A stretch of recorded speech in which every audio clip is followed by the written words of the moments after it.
స్వేచ్ఛలో దుస్తులు భాగం, కానీ దుస్తులు మాత్రమే స్వేచ్ఛ కాదు అని అమృతం ఫేమ్ హర్షవర్ధన్ అన్నారు.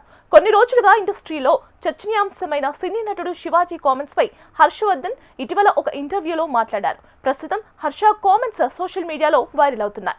సున్నితమైన విషయాన్ని బాగా వివరించారంటూ సోషల్ మీడియాలో హర్షవర్ధన్ కు మంచి సపోర్ట్ వస్తుంది. హర్షవర్ధన్ మాట్లాడుతూ, దొంగల మనసు మార్చే కన్నా ఇంటికి తాళం వేసుకోవడం ఉత్తమం. అది నా చేతిలో ఉన్న పని.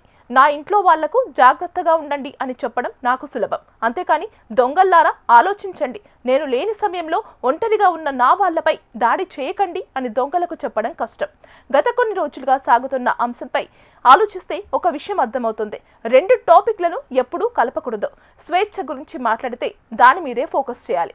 దుస్తుల గురించి అయితే వాటి గురించే మాట్లాడాలి. మంచి ఉద్దేశంతో ఏదైనా చెప్పాలనుకున్నప్పుడు మాట్లాడే తీరు సరిగ్గా లేకపోతే వాళ్ళు శివాజీ అనసూయలు అవుతారు. శివాజీ మాట్లాడిన తీరు మాత్రమే తప్పు అని అన్నారు. స్వేచ్ఛ అనే దానిలో చాలా రకాలు ఉంటాయి. చదువు, బంధాలు, మనకు కావలసిన ఆహారం తినడం, మనం చూడాలనుకున్న స్థలాలకు వెళ్లడం, ఇవన్నీ స్వేచ్ఛలో భాగమే.